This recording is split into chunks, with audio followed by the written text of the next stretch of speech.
اے نبی صلی اللہ علیہ وآلہ وسلم، وصبر، وصبر۔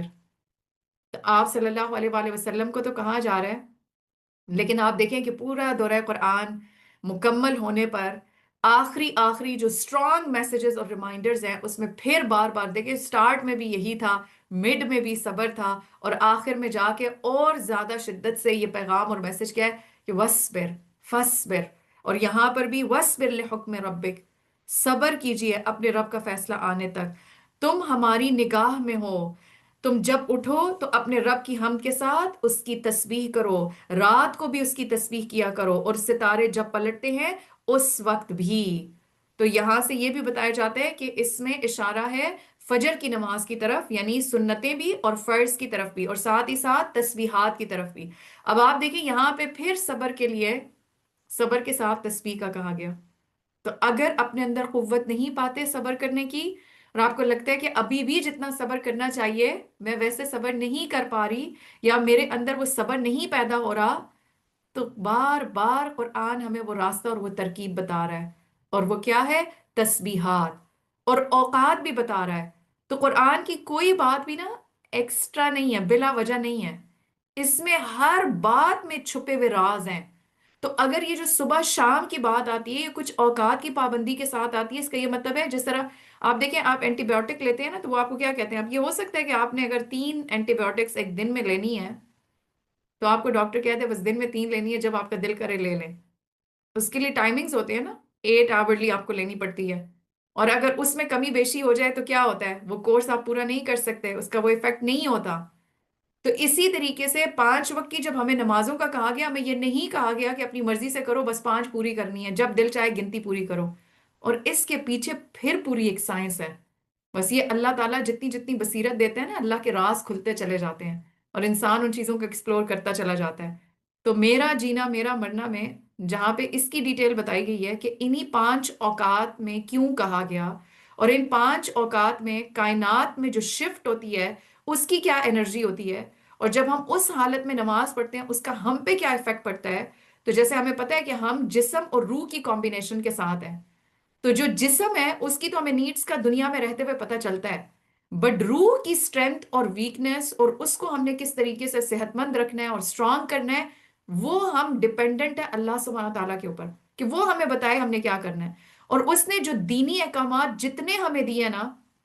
وہ اتنے خوبصورت طریقے سے ہمارے اس سارے روحانی چیز کو مینج کرتی ہے،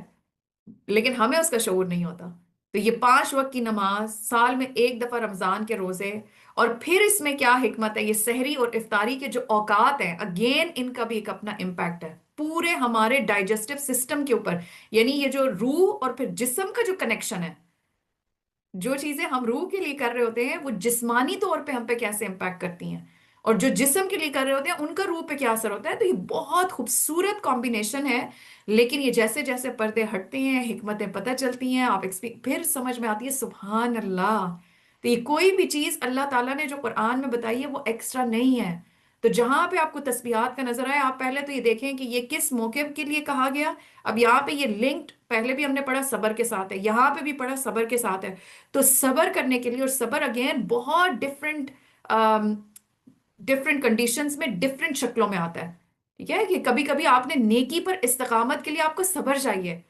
آپ کا دل نہیں چاہ رہا آج آپ تراویح پڑھیں، ٹھیک ہے، اب یہ وہ والا صبر نہیں ہے جو ہم کسی کی تکلیف پہ صبر کرتے ہیں، it's a different kind of صبر، لیکن اس کے لیے صبر چاہیے کہ آپ اپنے آپ کو جمائیں کہ گنتی کے کچھ دن ہیں، میں ان گھڑیوں سے فائدہ اٹھانا چاہتی ہوں، کوئی بات نہیں، شروع کروں گی اور اللہ سبحانہ و تعالیٰ مجھے ہمت دے دے گا، اور پھر آپ کھڑے ہو جاتے ہیں، اور پھر آپ حیران ہو جاتے ہیں آپ نے کر لیا۔ سو فار دیٹ یو نیڈ صبر۔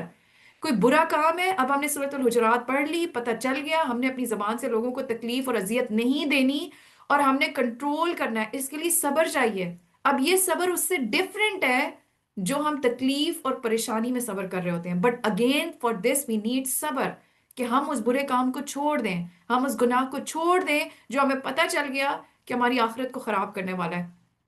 تو جہاں پہ لگے صبر کم ہو رہا ہے، صبر نہیں ہو رہا، صبر کی ابھی کمی ہے، تو یہ سمجھ جائیں کہ تسبیحات میں ابھی کمی ہے، اور جیسے جیسے تسبیحات بڑھتی چلی جائیں گی آپ اپنے اندر اس چیز کو بڑھتا ہوا خود ہی محسوس کریں گے کہ صبر کا پیمانہ لبریز نہیں ہوتا بلکہ بڑھتا چلا جائے گا۔ اور پھر اوقات کی پابندی کے ساتھ کہ ضرور ان اوقات میں کچھ نہ کچھ حکمت، گہری حکمت ہے، کچھ گہرا تعلق ہے، کیوں اللہ تعالیٰ نے کچھ خاص مخصوص اوقات میں تسبیح کا ذکر کیا۔ اور پھر تسبیح، جیسے کچھ لوگوں کو تو الحمدللہ اس بات کا علم ہے، کچھ لوگ ہو سکتا ہے کنفیوز ہوں کہ اچھا تسبیح میں کیا کیا چیز آتی ہے، تو جہاں پہ بھی اللہ کی پاکی کے الفاظ ہوں اور اس کی حمد ہو، ٹھیک ہے، اسی لیے سبحان اللہ و بحمدہ ہم خاص طور پہ اس کو تسبیح میں لاتے ہیں، لیکن سبحان ربی العظیم اس میں ہم نہیں ہے، لیکن تسبیح یہاں پہ بھی ہے، سبحان ربی العلیٰ تسبیح وہاں پہ بھی ہے، لا الہ الا انت سبحانک، کیونکہ یہاں پہ بھی اللہ کی پاکی ہے، انی کنت من الظالمین، تو اس میں بھی تسبیح ہے، سبحانک اللہم و بحمدک، اس میں بھی تسبیح اور حمد ہے۔ تو جتنی جگہوں پہ اللہ کی پاکی کے ساتھ اس کا حمد بیان ہو رہی ہے، وہ سب چیزیں اس میں شامل ہیں۔ اور فجر کی نماز خاص طور پہ جیسے ان آیات کے بارے میں آتا ہے کہ فجر کی نماز کی اہمیت کو بیان کرنا، تو آپ دیکھیں کہ احادیث سے بھی فجر کی نماز کی اہمیت پتہ چلتی ہے۔ تو مجھے امید ہے کہ انشاءاللہ سب 5 وقت کی نماز کا اہتمام کرتے ہوں گے، اور خاص طور پہ رمضان میں، لیکن پھر آپ دیکھیں پھر سمرز آتی ہیں، پھر فجر ارلی ہو جاتی ہے، پھر اس وقت مشکل ہوتا ہے کہ عشاء اتنی دیر سے پڑھ کے سوئے ہوتے ہیں، فجر کو ارلی اٹھنا ہوتا ہے، تو اس موقع پر بھی صبر کے ساتھ قائم رہیں اور نمازوں کو ترک نہیں کرنا، اور خاص طور پہ فجر کی نماز کو آپ صلی اللہ علیہ وآلہ وسلم نے فرمایا جس نے صبح کی نماز پڑھی وہ اللہ کے ذمہ میں ہے، یعنی اللہ تعالیٰ کی فل پروٹیکشن میں ہوتا ہے۔ آپ صلی اللہ علیہ وآلہ وسلم نے فرمایا فجر کے 2 فرض کو پڑھنا میرے نزدیک ساری دنیا سے زیادہ محبوب ہے۔ آپ صلی اللہ علیہ وآلہ وسلم نے فرمایا جو شخص عشاء اور فجر کی نمازوں میں آ سکتا ہے اس پر لازم ہے کہ وہ آئے، اگرچہ اسے گھسٹ کر ہی کیوں نہ آنا پڑے۔ تو یہاں سے بھی یہ بات پتہ چلتی ہے کہ خاص طور پہ فجر کی نماز کی کیا اہمیت ہے۔ اور ایک روایت میں یہ بھی پتہ چلتا ہے کہ جو شخص بھی یہ 2 نمازیں پڑھے گا وہ جنت میں داخل ہوگا، یعنی فجر کی اور عشاء کی۔ اور ایک اور حدیث سے ہمیں یہ بات پتہ چلتی ہے کہ وہ آدمی ہرگز دوزخ میں نہیں جائے گا جس نے سورج نکلنے سے پہلے اور سورج غروب ہونے سے پہلے نماز پڑھی، یعنی فجر اور عصر کی، تو یہ جہنم سے بچنے کا سبب بنے گی۔